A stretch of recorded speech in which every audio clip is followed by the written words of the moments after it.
Unfortunately, due to technical difficulties, there were at least 3 speakers at ShowMeCon whose audio failed to capture. At one point near the beginning, audio from another room actually began to sound over the ballroom's loudspeaker, and I cracked a few jokes. We all had a pretty good laugh about it. I've re-recorded the details of the presentation to make them available for everyone who has requested this research and for the InfoSec community at large. Please forgive any odd editing anomalies you will no doubt notice, as I'm no professional video editor. My contact information is available at the end of the talk if you have any questions, and I will attempt to address all of the questions at the end that I can remember. Thank you, and I apologize for this inconvenience. Thank you all for coming. This is The Making of Chomps, how the Bitcoin crash facilitated the making of an affordable monster. I'm Enigma. If you're interested in any of my personal details, just come see me after the talk. So the impetus behind this really started several years ago when I was looking for motherboards that had a large number of PCIe X16 slots on them for a password cracking rig that I wanted to build. The idea behind this being a reduction in components should lead to an increase in performance by eliminating potential bottlenecks. These motherboards were pretty hard to come by, and they were not very cost effective either. But since the advent of the crypto boom, there was a market now for manufacturers to create these custom mining motherboards that had a very large number of PCIe X16 slots on them. So now they were available and they were more affordable. Now, when crypto dipped, that also made these motherboards a lot more affordable, and there were miners that were now flooding the gently used market with a lot of power supplies and GPUs that were very affordably priced. So taking advantage of this environment was a kind of a perfect storm of sorts of being able to get hardware and technology that didn't exist just a few years prior, and some pretty top-of-the-line hardware at an incredibly low price.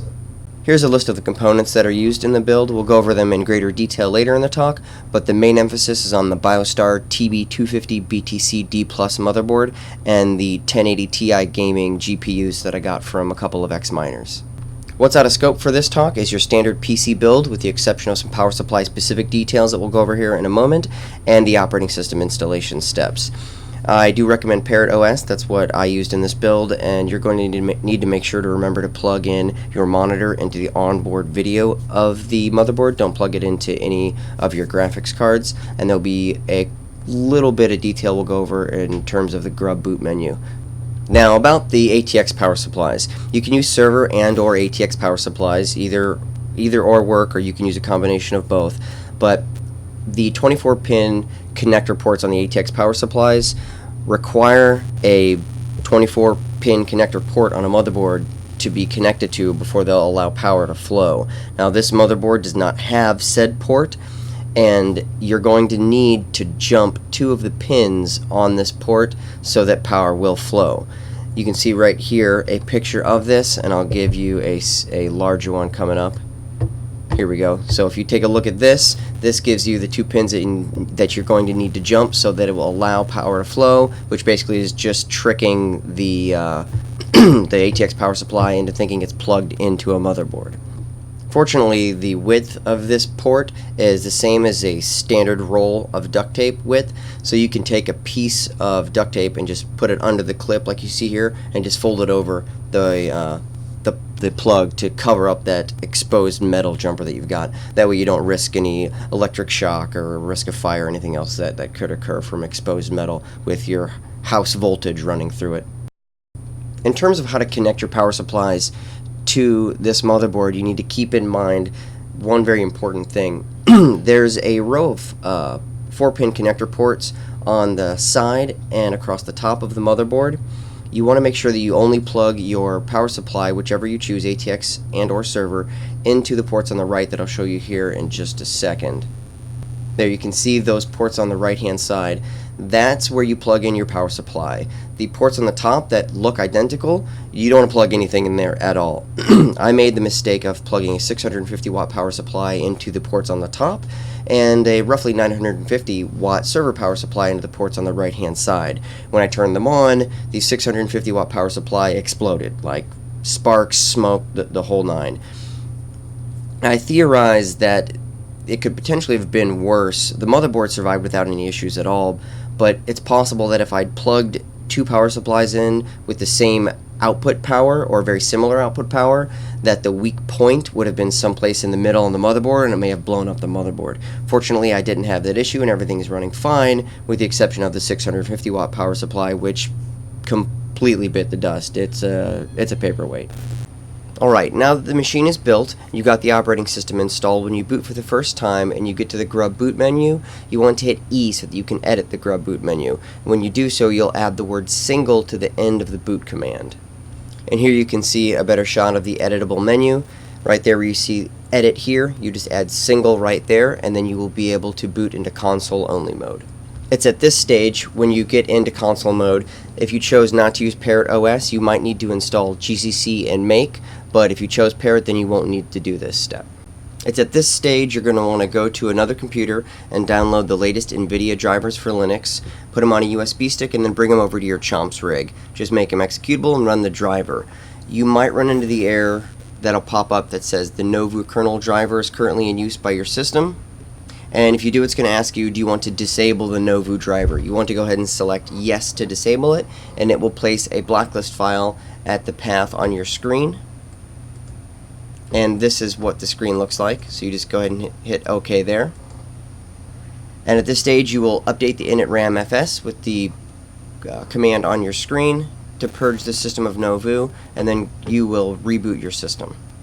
Now once it boots back up into console mode, you're going to run the driver again. This time it will ask you if you want to run the Nvidia Xconfig utility. You're going to select no, you do not want to run it.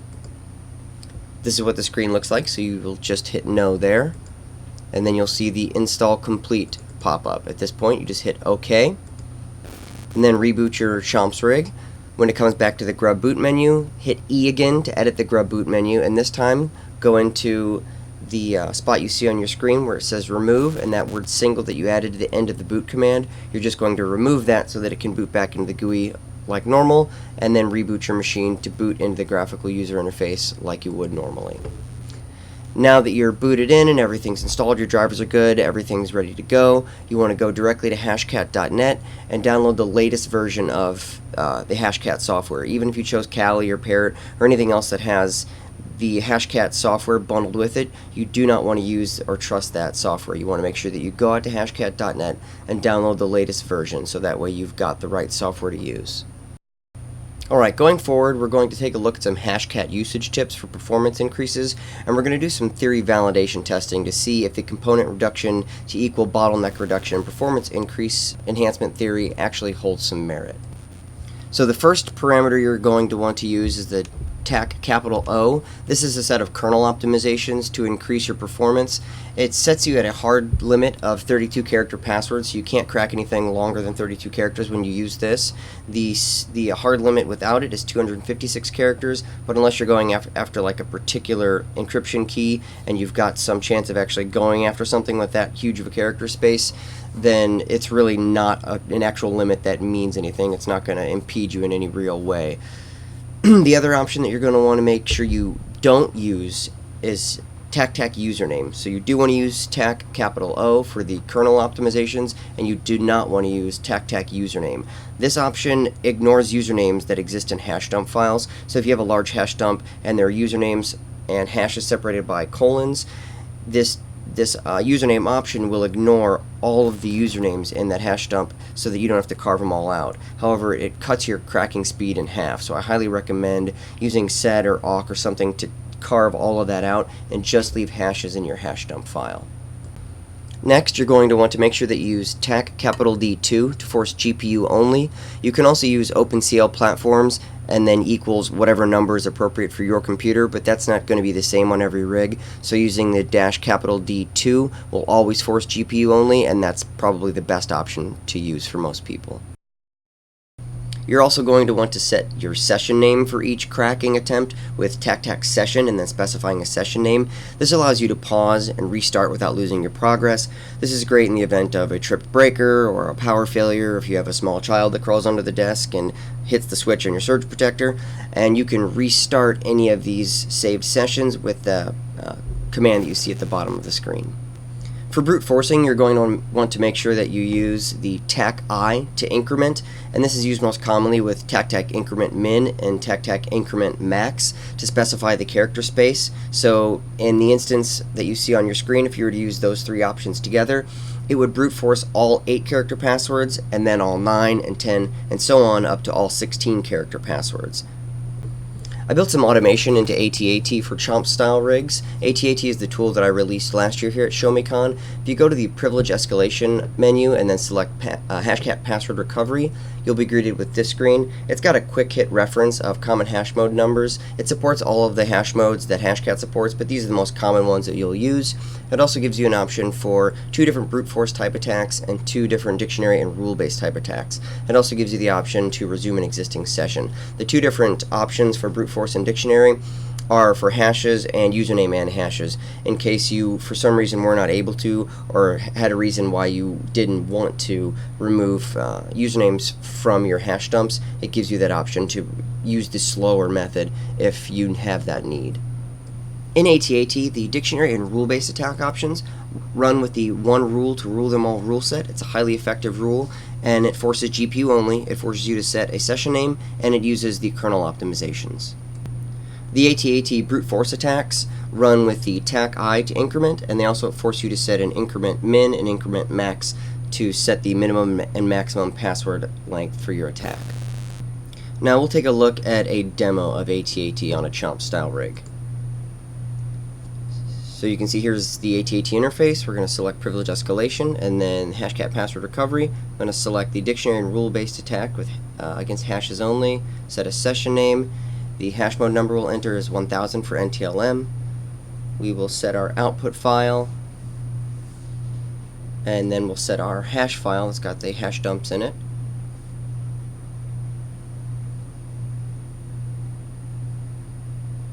And we will set the path to the dictionary file as well. And for this example, we're going to be using the RockU dictionary. And again, this is with the one rule to rule them all rule set.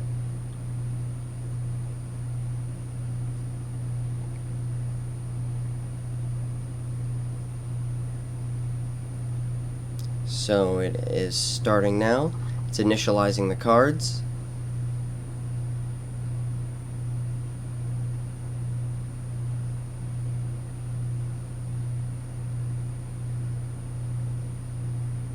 Okay, they're all initialized, and the attack has begun now. And it is just about wrapping up. So that's it, 9 seconds. The entirety of the RockU dictionary plus the very robust one rule to rule them all rule set combined has been exhausted by this chomps rig in just 9 seconds.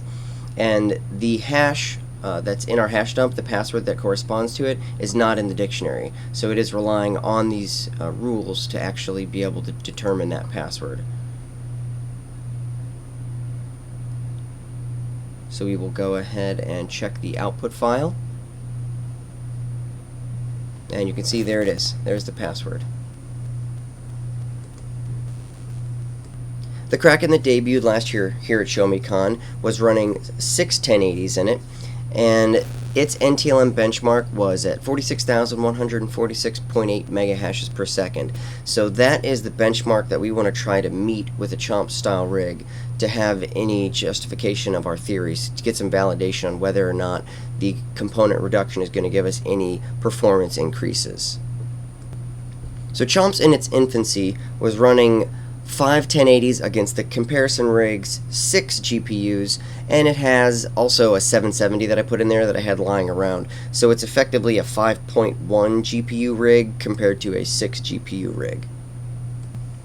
When we run a NTLM benchmark against the 5.1 GPU chomps rig, we can see that we're coming in at 53,088.8 megahashes per second. So that's looking pretty good. The theory seems to be gaining a little bit of validity. Chomps is surpassing a fully grown Kraken at 46,146.8 megahashes per second with a speed of 53,088.8 megahashes per second. And that's with less hardware in it than the traditional style comparison rig. So at this point we went ahead and we built it out a little further, and we're running chomps at a full 7 1080 Ti's now. And let's check the stats to see what the benchmarks come in at. Chomps running an NTLM Dictionary and Rule-based attack with kernel optimizations and 7 1080 Ti's is coming in at 84,091.2 megahashes per second. That's over 82% faster than the 46,146 megahashes per second, and that's with only one more graphics card in it. A chomps NTLM Brute Force attack with no kernel optimizations and 7 1080 Ti's is coming in at 189.4 gigahashes per second, and with the kernel optimizations against an NTLM Brute Force attack with 7 1080 Ti's in the chomps rig is coming in at 349.9 gigahashes per second. That is blazing fast. At this stage, I took a look at another traditional style rig, your rack-mounted style rig. There was an article in Security Ledger from 2012 by a researcher named Gosney, who created a machine with a pool of 25 virtual AMDs to brute force strong passwords. And here is a look at his rig there. And he's quoted in the article as saying, "I have way too much invested in this to not get some kind of return out of it." Since I'm knee-deep in this whole milieu, when I read that I thought, so exactly how much investment are we talking here?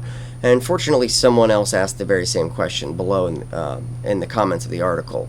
And the response was at least $20,000, if not closer to $30,000 to build, and $2,000 a month just to host. That to me was staggering. That blew my mind. Like roughly $30,000 plus $2,000 a month just to host it. But he's talking about 25 GPUs, so this is not exactly an apples to apples kind of a comparison. So the speed differences must be just absolutely enormous, was the first thing that I thought.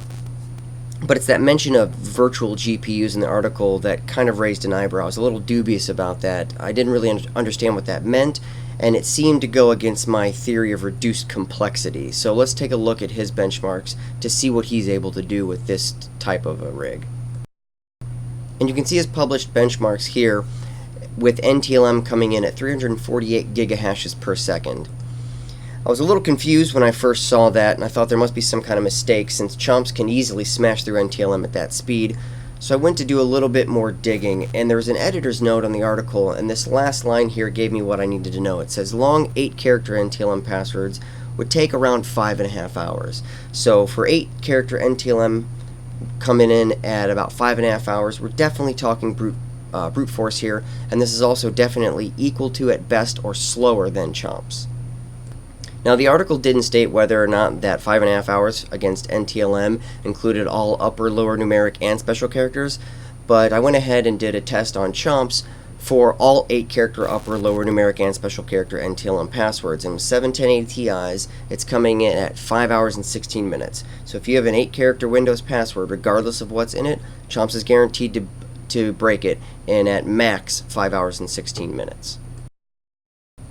Things are looking pretty good at this point. Theory seems to be thoroughly validated against two very different style of traditional rigs, but this BioStar motherboard actually has 8 PCIe X16 slots on it, so we can push this beast even faster. Also, just as an aside, I'm using a 350 cubic feet per minute cooling solution. It's about $50 to $60 fan you can get on Amazon. I mention it only as an aside because it may or may not work for you. This is a picture of it. It looks like a big heavy-duty air mover, but it's really not. It's the weakest fan of that profile I've ever seen. It's perfectly adequate for the chomps rig. I just say that because it does what I need it to do. It's thin enough and fits in the space that I need it just right for my environment. And you can see that blower, that entire assembly pivots on a central axis, so I can point that blower down exactly where I want it to be. So that may work for you, it may not, but you know, take that for what it's worth. Your mileage may vary. So we pushed chomps as far as we could. We got 8 1080 Ti's, populated all the slots, and let's see what chomps can do all grown up. Chomps against NTLM with a dictionary and rule-based attack with the kernel optimizations and 8 1080 Ti's is clocking in at 84,309.1 megahashes per second. That's compared to the 46,146 megahashes per second with only 2 more GPUs. Also, it's cracking through the RockU and one rule to rule them all rule set in well under 8 seconds. Chomps in an NTLM Brute Force attack with kernel optimizations and 8 1080 Ti's is coming in at 381.6 gigahashes per second. And an 8-character NTLM crack with all upper, lower numeric and special characters with 8 1080 Ti's is coming in at just 4 hours and 49 minutes. So if you have a Windows password, Chomps is guaranteed to break it no matter what you include in it if it's 8 characters in just barely over 4.5 hours. So we've taken a look at the performance differences and the overall build philosophical differences of a Chomps rig compared to your traditional style rigs. At this point, I'm sure you're probably asking, what's it going to cost? The answer to that, as with most things, is it really depends. Since Chomps is a very common off-the-shelf kind of component build, there's almost certainly stuff that you have laying around your house right now that you can use in a Chomps style rig. So whatever you've got laying around is that much less that you're going to have to buy. Also, how many graphics cards are you going to need for your particular use case? That's something else that you've got to keep in mind. The great thing about a Chomps rig is its static foundation and modular upgradable setup. So the motherboard, the CPU, the RAM, your power supply, the case, all of that you're going to buy is never going to change. You're not ever going to need to upgrade any of that stuff. The only thing that will ever change are your graphics cards. So you can put just a couple $100s of investment into getting the core components of your Chomp style rig, start putting it together now without any fear that it's going to become obsolete in 18 months or 3 years or whatever down the line. The only thing that would ever cause any type of massive architectural change to a Chomp style rig is if they totally throw out PCIe slots and redesign them from scratch. Since that's hopefully not likely to happen, this rig is going to stay relevant even with its very basic and inexpensive components for many years to come. You just acquire and or upgrade graphics cards whenever they're available or whenever it's convenient for you. So my Chomps rig, keep in mind this comes in higher than you're going to need to go, but I'm coming in at just a hair over $4,300. Now that is easily half the cost of even your most basic inexpensive traditional style rigs, to say nothing of the $30,000 and $40,000 rack mounted style rigs that are out there. This is roughly 10% of that cost. The BioStar TB250 BTC D Plus motherboard is $99 on Amazon. The CPU that I got, you don't have to buy that one. You can get a more cost-effective one. Anything that's going to fit the socket on the motherboard will do fine. I've got 16 gigabytes of RAM. That's obscene in a rig like this. I got it because that's the max that the motherboard would hold, and I'm doing testing and research. You don't need anything anywhere near that big. You could get away with 8 gigabytes easily, and you could probably get away with 4 gigabytes without any complications. I got two 1000 watt ATX power supplies from a couple X-miners. I had a server power supply laying around the house in my lab, and I got the 8 1080 Ti's from the same two X-miners. These guys were great. They were really helpful. They got into the mining scene, it seems, a little bit late. I asked them for the original purchase receipts for these cards because I wanted to know their maximum age before I bought them, and I knew that at the time I purchased these cards, they were not even a year old yet. They were very forthcoming. They provided me with all of the original purchase receipts from the various retailers that they bought all these cards from. So I knew their absolute age, and they told me that they'd use them for about 4 months in their mining rigs. So if you take anywhere from 4 months to a maximum of about 10 months of usage, having a card that's been in a 24/7 mining rig for between 4 and 10 months tops, if there were any RMA issues with that card, it almost certainly would have cropped up and failed at that point or had some kind of an issue. These cards looked amazing. They were in great shape, still had all the original components and gear and boxes and all that jazz that comes with it, so they took really good care of them, and I knew that they had been in use for at max 10 months. They seemed pretty upstanding guys and were very easy to deal with. They seemed like honest gentlemen to me, so if they say they were in the rigs for 4 months, honestly, I believe them.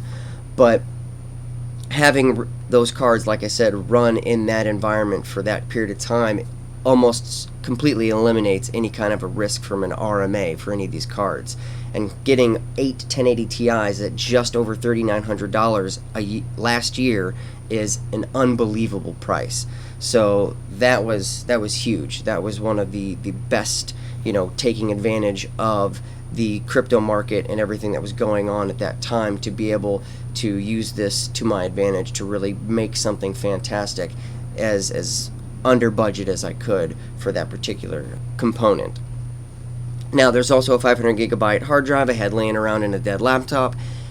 And the PC case, I just went up in my attic and I looked for the biggest, most ancient, beastly desktop I could find, and I tore that apart and used that as the case. Also, because I used a server power supply, I had to use a server power supply breakout board. They're very inexpensive. You can get them on Amazon. Just make sure you get the right breakout board for your particular make or model of server power supply. So what does all this mean?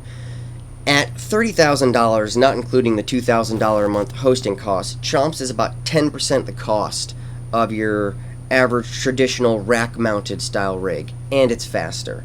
The new technology enhancements, the new hardware that's available, really opens up the door for anybody who wants to get into password cracking now. Anyone can do this. The cost is way low. Like I said, you can just put in a couple $100s, grab some extra components you have laying around the house, and you can start building this and putting it together for very low investment. The barrier to entry is so much lower now. Combining that with the ATAT automation that I've got built in, you don't even need to fiddle with Hashcat syntax. You can put a little bit of time and some money into starting to put this thing together, and then you'll have a very robust, very competitive, ultra affordable, and super simple password cracking rig.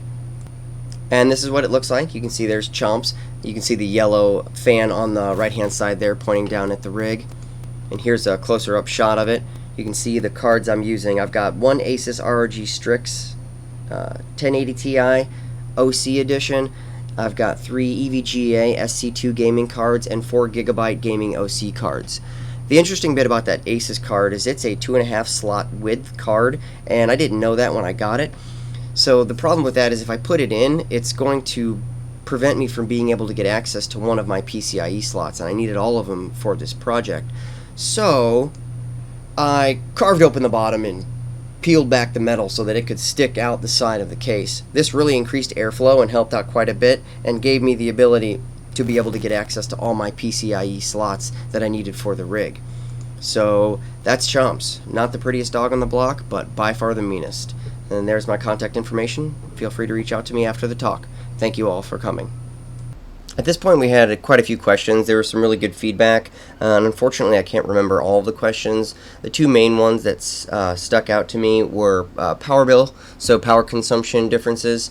Since Chomps isn't running all the time, I really didn't notice too much of a power spike from usage, so my power bill hasn't really changed much, in spite of the fact that I have ran cracks that run for a couple of days. So it has had, at least a few days, 24/7, running on a cracking process. So as long as you're not using it 24/7, I don't think you're really going to notice any kind of a power bill increase from using a Chomps rig.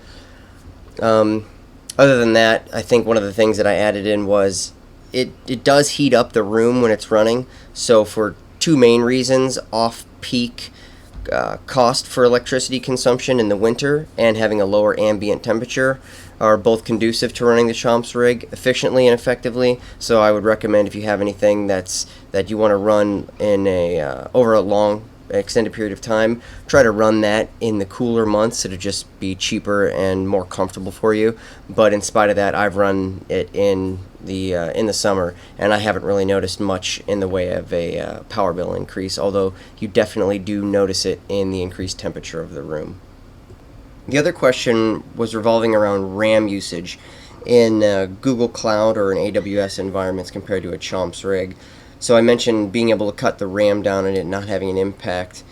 I ran, and this is in relation to the size of the dictionaries that you're using in dictionary and rule-based attacks. So I ran attacks with dictionaries that were massive, dozens of gigabytes, well above the RAM capacity that I have on my machine, and I didn't have any issues with that.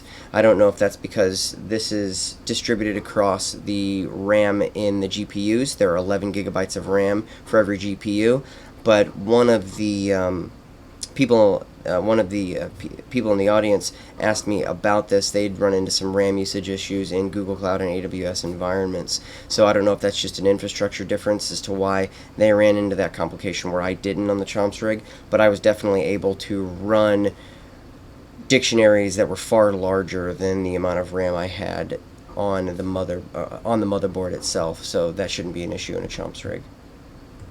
Other than that, there were some requests for some detailed write-ups on how to actually build it and just some of the technical specifications. And I may put something like that together on GitHub just so it's available. There are some motherboard-specific items, like there's a jumper cable that you run from one place to the other on the motherboard. However, it comes with the motherboard, and that's a part of the instructions, so it's not like a unique thing to my particular build. It's just something you'll have to deal with using that BTC D Plus motherboard. Unfortunately, I don't remember any of the rest of the questions that there were. We had quite a few of them, so I apologize. I appreciate everybody taking the time to pay attention to this and to listen to the talk. I hope that this was beneficial, and if you guys have any other questions, feel free to reach out to me. I'd be more than happy to help everyone out. Thank you for your time.